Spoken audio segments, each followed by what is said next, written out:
is February the 16th. I think I accidentally hit the schedule for later button, but I'm hoping that this is going live right now. So the first person who can say hello and maybe give me a thumbs up so I know that that this is actually going live and not being scheduled or taped for tomorrow, I'd really appreciate it. I'm running a few minutes late, so I may have lost you all. But on the flip side, I'm going to hang out for a while if that's okay. So I figured this could be an extended version. I actually don't have a client until the next hour. Good morning, Marie. Thank you for checking in. I really appreciate it. So I'm going to hang out for a while. I think I can hang out for I'm hearing the pets around me. So I think I can hang out for up to 45 minutes today before I get my day started. So I will just do my paperwork tomorrow. It's okay. It's okay. But good morning, Carlene. Good to see you too. So I hope a few more people can step in and join me since I'm running a few minutes late and probably confused you like, why isn't she here? What's going on? But we got to be flexible in life, right?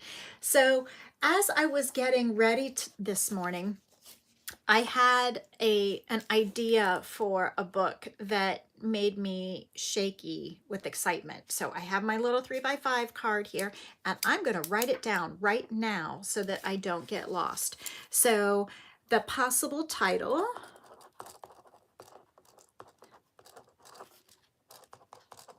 and the subtitle.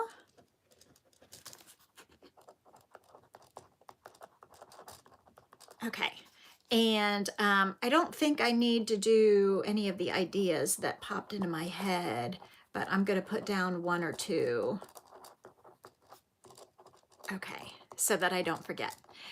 When you have time, please tell us more about using my Rocketbook and how it might work for planning and crochet. Okay, yeah, I'd be glad to. So I use my Rocketbook. So my Rocketbook is, where is it? Where is it? Where is it? Where is it? Okay, here it is. It's not sponsored. I'm not sponsored by Rocketbook. So when I started my therapy job, I didn't want to use a gazillion pieces of paper, and I need the process of writing when I am taking in a client's story and my thoughts and like things I want to remember to address with them that maybe I can't do in that moment right then. And I'm actually not allowed to have two sets of notes for clients. I'm only allowed to have one set of notes. So that one set of notes has to go in the computer, but I feel like it's very rude to type while my client is speaking. So I can do writing more surreptitiously, and I think it's quieter. So I use my Rocketbook, and the Rocketbook, I probably need a big, well, no, this is adequate. It's just a spiral notebook, and it's like a mini dry erase board. So let me come to okay, this is a innocuous page because this was a personal note, not a client note. So I had a phone call from my dad and I took a note. So these pages are slippery. Little ASMR for you. Slippery and washable with water. So my Rocketbook came with this little Rocketbook rag, and after I write, I use a little spray bottle that did not come with it, but I got it at the dollar store, and I spray the pages that I want to erase, and then I just wipe it down clean like a dry erase board, but I just use water. I don't even use like solution of any kind, and it disappears. The notes disappear, all the marks disappear, but you have to use a special pen. So the special pens I use, like it did come with it. I think it came with these Pilot Friction pens. Okay, Pilot Friction, and it's got a little eraser so you can actually erase on it too. Okay, so you can just erase, but if you want to like take out the whole thing, you wipe it down with a damp cloth. And then I've had to buy many, many refills because I take a lot of notes. And so I have this friction clicker that I use.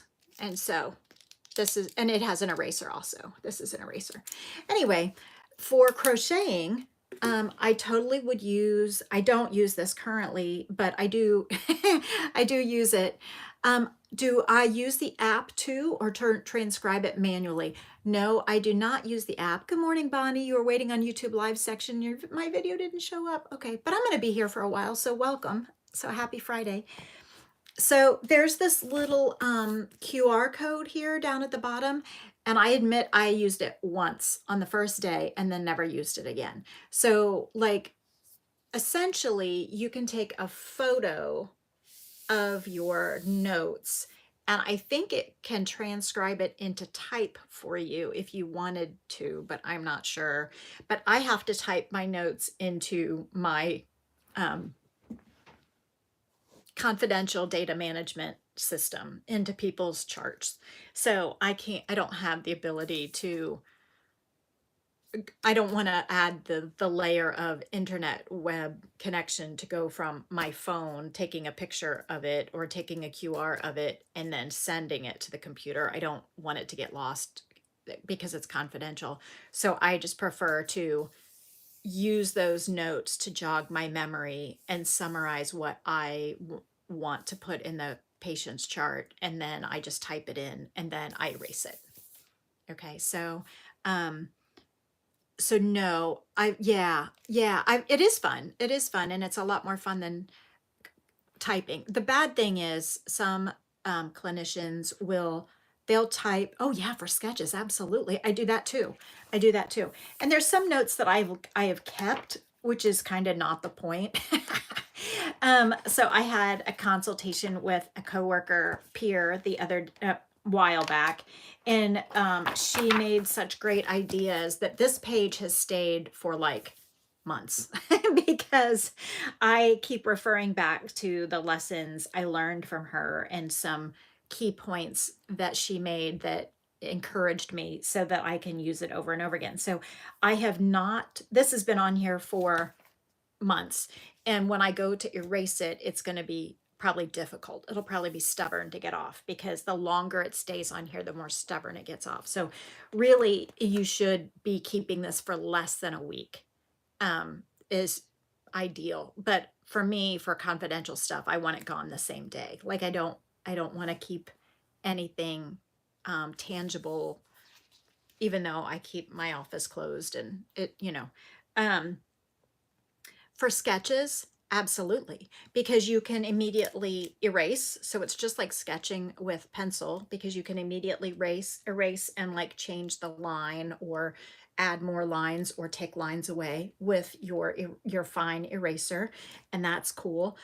You can always take a picture of it with your phone, or you can use the scanning tool with the QR code to upload it. But like I said, I've never really done that. I really treat it like a dry erase board that's on the wall, but it's on my lap and I can use a thinner pen and just use my handwriting.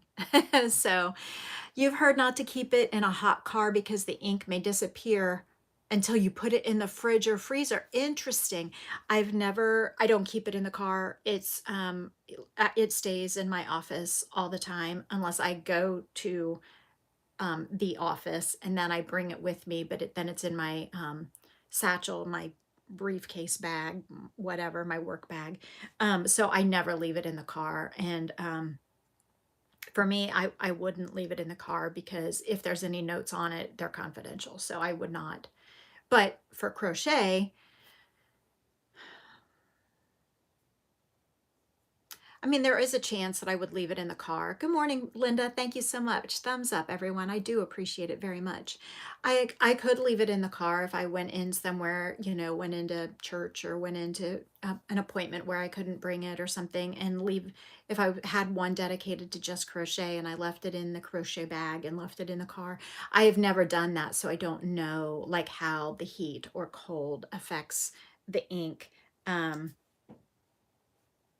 But then again, it's not confidential. So if you could take it in with you, it would be in your crochet bag, and you could do that hopefully. Anyway, I do love it. I keep using it. I have used it faithfully for the last 2 years. This same book I've used for 2 years. Um, Occasionally my pens start to wear out, but I just have a whole stash of pens. I buy, you know, I use it a ton. I use it all day, every day. So I go through a good amount of pens. But and there's special pens I get from Amazon, but I think you could get them at the grocery store. But now that I've figured out exactly the right pen that I need for my Rocketbook, I just keep it on Amazon and I do like buy again or whatever. So I make sure and get the right pen, because you don't want to use a regular pen because you'll ruin your book and those words will stay forever. So anyway, I don't know if that answers your questions, but for knit and crochet and design, of course, anytime you're designing, it's wonderful to have an erase feature where you can erase what you just wrote and adjust it. And I certainly do that a lot. So my handwritten notes are full of, when I do, I actually have one here. So my crochet notes, my crochet design notes tend to be a lot more casual. For example, on the edge of an envelope. On an envelope, I have so I just grabbed an envelope from an invitation we got, and here's my jotted down instructions for the greenery blanket that I was working on. I don't know, last night or the night before, round 33, round 34. And I do a shorthand, and this is just in pen. So I'm surprised I don't have a bunch crossed out already. But like I said, I've gotten into the rhythm of that pattern. But this is ridiculous. It's absolutely ridiculous. But yes, this is what I do. I find any scrap piece of paper and I just start writing. And then I hope I don't lose it. And then 2 years later, I run into it and there's like no notation about what the pattern is. And so I'm like, what is that? Round 33. How many projects did I have with 33 rounds? Oh, green, gray, dark blue. Okay. It's probably the greenery blanket. But it's like unraveling a mystery. It's like a clue for what was that Nicolas Cage movie? The one about the Constitution or something. Anyway, it's like a clue. It's like a clue to the past of what I was working on back when I was working on stuff. So let me get a drink of water here. Unpopular opinion. Warning, unpopular opinion coming. I don't like Nicolas Cage movies. I'm sure he's a delightful person. I just don't. National treasure. You scribble notes all over printed patterns. Yeah, absolutely. And that reminds me of something. I just jump all over the place. But anyway, I'm not a huge fan of Nicolas Cage movies. Prove me wrong. No, I know I've seen National Treasure, but I don't really remember it. Maybe it was fantastic. In general, if he's in a movie, I'm thinking, I'm not sure I'm going to like it. So I could be wrong. I've been wrong before. It's okay. Scribbling notes all over patterns. So, 2 things. Personal plug, shameless plug.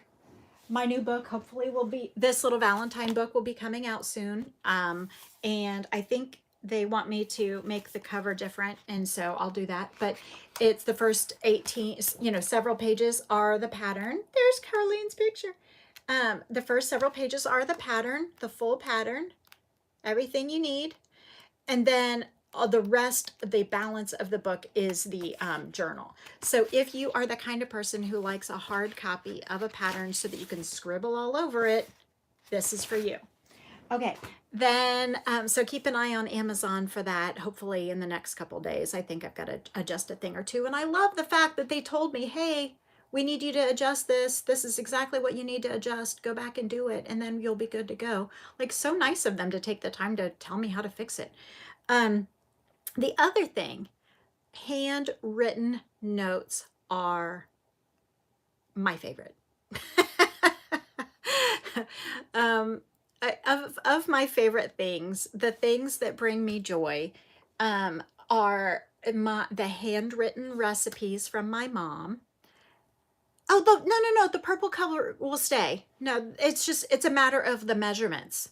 So it's going to stay. The purple cover is going to stay. Absolutely. It's just, it had something to do with the measurements that they wanted me to adjust. So it should be extremely like what you just saw.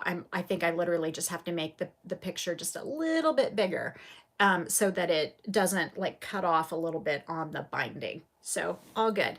Um, I love, love, love my mom's handwritten recipes. I love handwritten things. And so to me, that is just like the spark of joy. You have your mom's recipe cards too?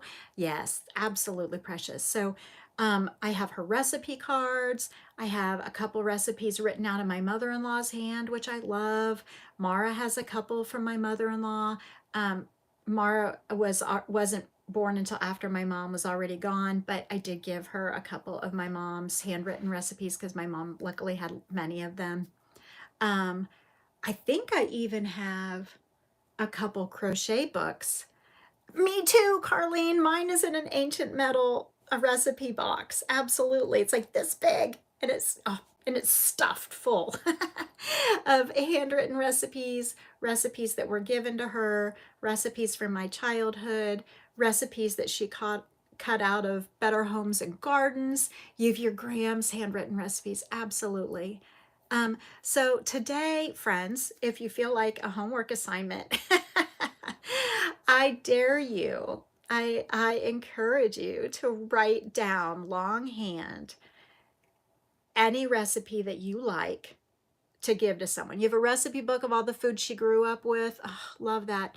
You love the idea of spaces for notes. You take your favorite knit and crochet books and paper. Okay, good, good, good. So I encourage you to write something down to give to someone today or this weekend. Whether it be write down your favorite recipe, or, a hint to, your famous meatloaf, or send a card to somebody where you write a little note, or leave a post-it note for somebody.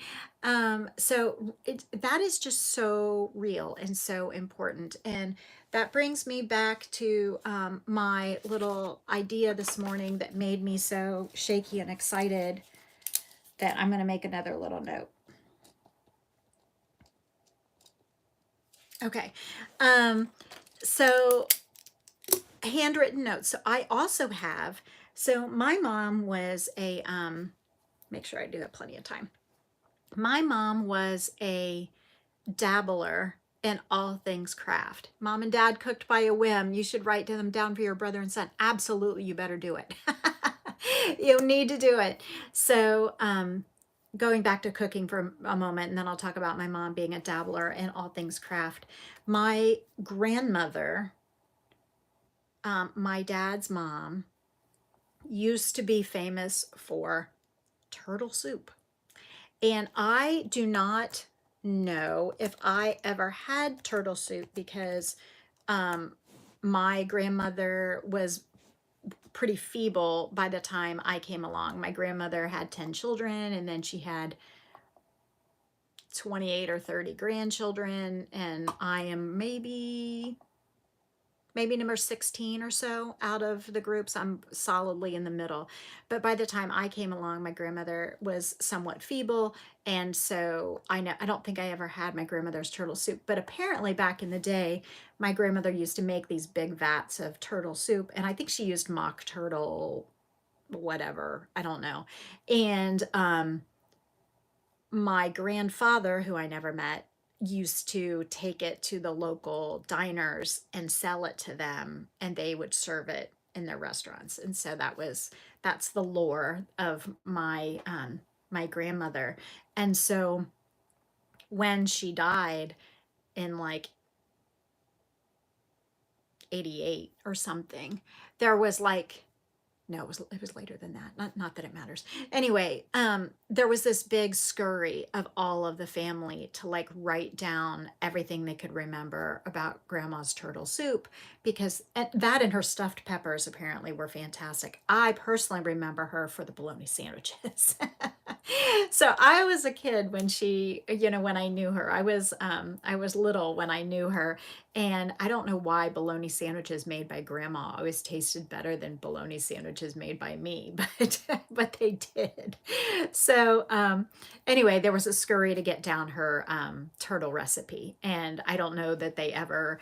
A few of my aunts have it, and I don't know if it was a good representation of what they remember growing up. But handwritten things are awesome. They used to do, my aunts on that side of the family used to do a cookie exchange at Christmas, where each one brought, well, there were 10 kids, so each one would choose one type of cookie, and they would make 10 dozen of it, and then they would all trade, so that they all went home with 10 dozen different cookies. Okay. And so and then I think they used to write down, like, bring 10 copies of the recipe, and you got the recipe with the cookies. I think, I because I do have a couple of those recipes as well, which I love. Now, back to my mom being a queen of all things crafty, a dabbler of all things crafty. So, that she made this blanket that I sit with every day, this broomstick blanket.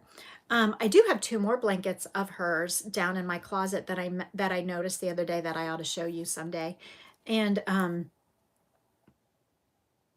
she used to do lots of crafts. So she was into candle wicking. She did some embroidery. She did a little bit of knitting, more crocheting. She probably did more crocheting than anything. She would bake bread, way better than me, if you saw that video. So she was good. She would sewing. She with fabric, sewed sewed my first communion dress when I was 8, and I think I know I ought to show you a picture of that too. And that is what inspired me to crochet Mara's first communion dress when she was 8. So, Renaissance woman, thank you, Marie. Yes. And so I actually designed and made Mara's um, first communion dress too. And I remember the story that when mom made mine and sewed it, apparently she was sewing right up until the night before, which is hilarious.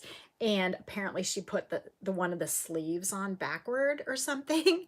And so she had to like rip it out and redo it, and was up till like 3 a.m. or something the night before my first communion.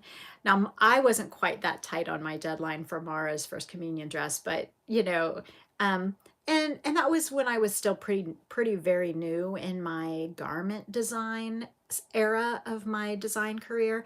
And so there's definitely some things I would have done different in terms of the design. The yarn was too heavy. I probably would have switched to like a bamboo cotton blend rather than an all cotton. The whole garment ended up, thank you. Yes. Thank you, Carlene. So the whole project ended up being a little too heavy. So if I were to do it all over again, I would, the skirt weighed down the dress. But other than that, like, I was pretty pleased with it. It took me a while to make, and I was really concerned with like having a nice dense stitch pattern for the bodice for modesty, and then the skirt was dense and then lacier as you got down, because of course modesty and then interest. And was it sleeveless? It may have been sleeveless. I think it was, because I was still pretty new to designing garments. So if I had it to do over again, I would use different yarn. And other than that, I liked the shape of it. I thought it turned out pretty well. I spent months planning and measuring and stitching and swatching, and so it was, I'm pretty proud of it. So anyway, my mom was big into sewing. So probably maybe sewing and crochet were her two big crafts that she did most of the time. Although I do remember her doing the candle wicking, the embroidery, baking. I don't remember her ever weaving. But anyway, but I do have, in true form, I am my mother's daughter. Like, she had some unfinished projects. And I did not finish them. They were hers. It's okay that I left them in the state that she left them. I'm okay with that. Um, I do, if she had had a crochet project in the midst, maybe I would have finished that, but I don't think she ever had one. I don't think she had one in process when she passed, so I didn't have to finish anything, but it's just kind of funny. So I do have one or two crochet books that have her handwritten notes in them. So as you can imagine, the one was a leaflet. Can I see it from here? I don't think I can see it from here.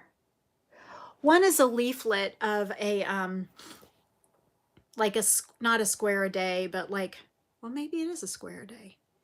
It was like, I don't know, 101 squares or something. And it was a blanket where you put all 101 squares together, and they were different. So very much like my Go Crochet Afghan Design Workbook, only it was all squares. And mine had hexagons and octagons and triangles. But so that leaflet has all her notes in it next to each little square. And I don't know if she did every single square or if she skipped a couple, but I have that leaflet, and I've made one or two of those squares back in the day when before I was designing. So anyway, kind of fun, So I guess the theme for today's conversation is handwritten things. Crochet notes, crochet patterns, my therapy notes, recipes. There's something magical that happens when you write things down. So I very much encourage my clients to do journaling, even if it's just bullet points. Your mother never took the time for crafting. For a very short time, she did some painting on ceramics when your aunt tried to get her into it. That, not everybody is crafty or creative in those physical hobby craft kind of ways. But there's certainly other magical things like gardening, which I have a total black thumb, and my mom was good at gardening. But that is an awesome hobby, a fantastic hobby, in terms of like watching things grow and encouraging and stuff. So you have a couple things from that your gram embroidered and crocheted over 60 years ago. So many memories. Yeah, so important. So important to have that. And it was a relaxing and valuable use of time, and it stands the test of time. So making a note of something crossing my mind. And of course, what's the word? Quilting bees. So back in the early days of the United States, depending on where you're from, I'm pretty sure that the craft of quilting did start mostly in the United States, because all the pioneer people, as they were traveling and they didn't have a lot and they couldn't take big looms and stuff with them as they were traversing to the West, would take scraps of clothes and sew them together and make new fabric out of scraps of old fabric. And I believe that is where quilt making began. And then ladies would get together, women would get together, and they would do a quilting bee, which they were busy little bees, and they would sit around a loom or just on their laps in a circle or whatever, and the blanket would cover all of their laps, and they would all quilt. G'day, from Australia, welcome. Would quilt on their section. Your mother did minimal gardening but couldn't stand bugs. She made you pick off the bugs. Oh, Linda, that's funny. So they would quilt on their section of each other's blankets. So like one day it would be Sandra's blanket, and they would all work on it until it was done on the quilting part, because that was very time consuming. And that was their way of socializing and being together. And it was considered a valuable use of their time because they were also making the quilts. So it was their way of kind of justifying some friend time, because it was also very functional, which you can guess that I would love that. Love that. I wish we could do a crocheting bee. Where you live, there are still older ladies who get together for a quilting bee. I love that. Love that. Yeah. So it's just a really awesome way to be together and connect and, work. Pioneer women, that work was hard, and not that life isn't hard now for sure, but at least they could be together while they were doing some work. Well, now everybody is so isolated, we have to like be together over YouTube or Zoom or FaceTime or whatever so that we can spend some time together. But I am so grateful for this time with you all, for sure, absolutely. And I wish we could do a crochet bee. I wish, and I guess that's kind of what the Warm Up America, or the, people make squares and then somebody puts them all together, which is awesome, but you don't usually sit and do it with people.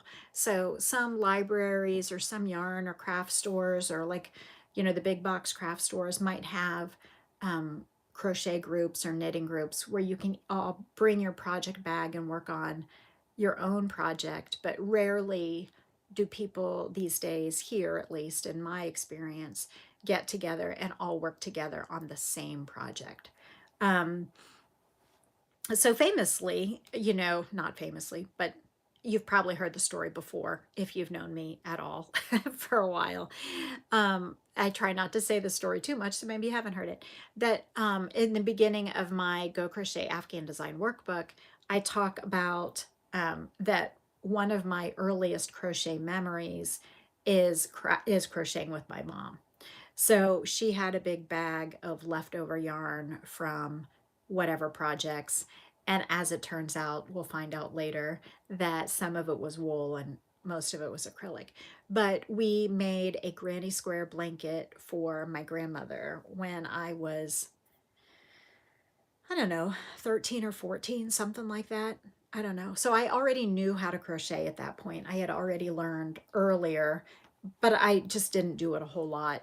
I, did all the other things that kids do at that age. But so we decided to make my grandmother a granny square blanket for, I think it was her birthday.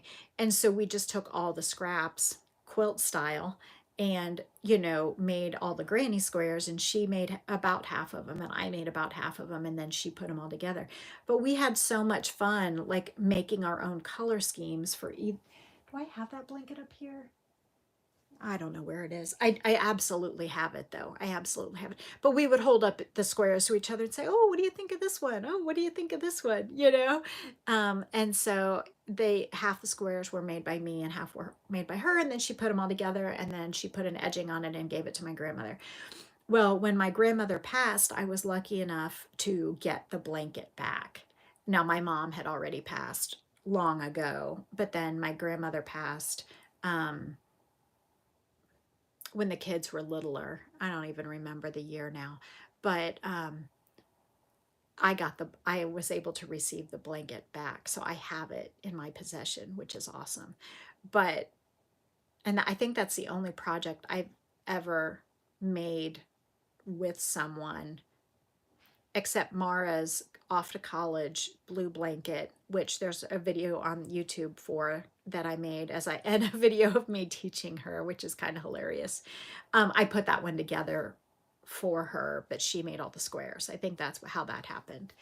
Anyway, so my grandmother's blanket over the years has been washed a few times, and some of them have shrunk because of wool. When one or two of the colors that we chose were wool, and then most of it is acrylic. So it's kind of funny to see like around here that's fuzzy and felted, and all the other rounds are just acrylic. So kind of funny. All right. But yeah, Mara and I have made a project together. Of course, I did offer for Patrick if he wanted to learn to crochet several times over the years. I didn't nag him, but I just offered it every so often, and he declined my offer, which is fine. That's not for him. That off to college blanket looked like you had so much fun to do together. That it was like, and of course it's just a thrill to be able to share something I love with someone I love. So Mara does know how to crochet, and occasionally she will, get the bug to do a big project. She's made maybe 3 blankets in her life, which is fine, fine, fine. Mostly, I just wanted her to know how to do it and find some joy in it, like I do, so that if she ever needed to come up with a craft or a way to keep herself company, you probably all know you'd love to teach your grandson, age 6, crochet or knitting. What do you think is a good age to teach him? Um, so let's see. Did I lose my thought? I lost my thought. Oh, 3 or 4, she's made 3 or 4 blankets, and just, that I believe that crafting is awesome for loneliness. Creativity is awesome for loneliness. It's awesome for recovery. It's awesome for recuperation. And so 5 blankets, wow. So I like having our young people know some sort of craft or hobby that they can tap into if they ever feel lonely, if they ever feel bored, which is a code word for depressed, if they ever are in a position where they have to be down for recovery for a while and have something to keep them company, to make them feel like they're productive, to nurture it and watch it grow, to give them hope, all of that. So I'm thrilled if our young people maybe don't do crochet constantly or knitting even, but if they at least know the skills, that makes me happy that they can turn to that, or at least that would inspire them that there's something they could do to feel hopeful, contented, comfortable being alone, patient while they deal with recovery of whatever or waiting. So awesome. Okay, I taught Mara to crochet at maybe 8, 7 or 8, something like that. However, younger than that, as early as like 3 or 4, I used to give her a scrap ball of yarn and a hook, and she would just make a mess. But I didn't care. It was just scrap yarn. It was just like, oh, like no pressure. There's no right or wrong. Just play with it, enjoy it. You sit and do it while mom sits and does it.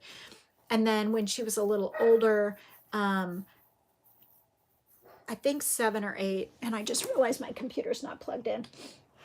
At least 7 or 8, what I would do is start the crochet for her. So maybe she was younger. She was like 6. So I started a crochet row and used kind of a big hook, like a K, like a K and worsted weight, and I made like 4 rows of single crochet, and then she would sit on my lap and I had my hands on her hands, and we would do like 5 stitches. 5 stitches, that's it. And then she'd go off and play. And then if she wanted to do more, we would do a row. And then she'd go off and play. And so this took months. Like anytime she wanted to do some stitches, we would get out her project and do some stitches. When she was done, that's fine, no big deal. We'll just get it back out again later. If she wanted to change colors, then we would change colors. Like no pressure. It's really just for fun. And so after holding her hands and helping her understand the mechanics of it, then she could do it herself. And then but still, 6 stitches, 5 stitches, a row, 2 rows, doesn't matter. If she made a mistake, who cares? Like, keep going, not a big deal. And so I have her scarf that she made during that time. And so maybe about 8. You thought of teaching him to make chains to hang over the mantle, no pressure, and just to relax. Great advice. You're dying of curiosity to learn about the project ideas you're excited about. Sorry if all my Rocketbook questions sidetracked you. Not at all. It's fine. It's all good. So so yeah, I think the most important things about teaching a young person to crochet or knit or do any skill is to do itty bitty micro lessons, just a couple minutes at a time. And then when they're just distractedness, or they definitely cut it off before they get aggravated or upset or frustrated. Or if they are frustrated, it's a good time to say, you know what? it can wait. Let's put it aside. Let's go do something else. Let's go for a walk. Because you're teaching resilience and you're teaching patience, and you don't, things don't have to be perfect. Yarn is not perfect. So many good life lessons there. Um, Starting with the chain, absolutely. Yes, the key with kids is to leave them wanting more. Marie, I love that comment. Absolutely. Chains are great to teach the kids. I just think that with any crocheter, even teaching an adult crocheter, if you just expect them to do chains first and then crochet into the chain, that is really hard.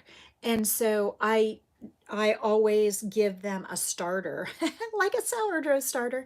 I give them a starter of 5 or 6 rows of 10 or 12 stitches or whatever, so that they have something to hold on to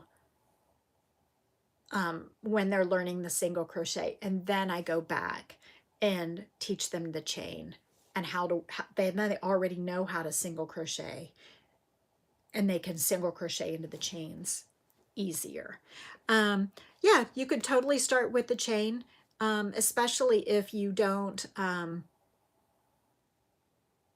don't know, because also if the chain is the first thing they do and they want to make a scarf and they're worst at chaining because it's the newest thing they've ever done, then that beginning edge is going to look really floppy and messy.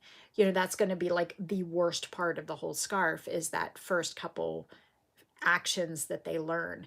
So if they have some messed up single crochet in there, that's not quite as bad. And then you can teach them the chain and that can be tightened up. So I don't know. That's just my philosophy on it. I'm certainly open to hearing others. But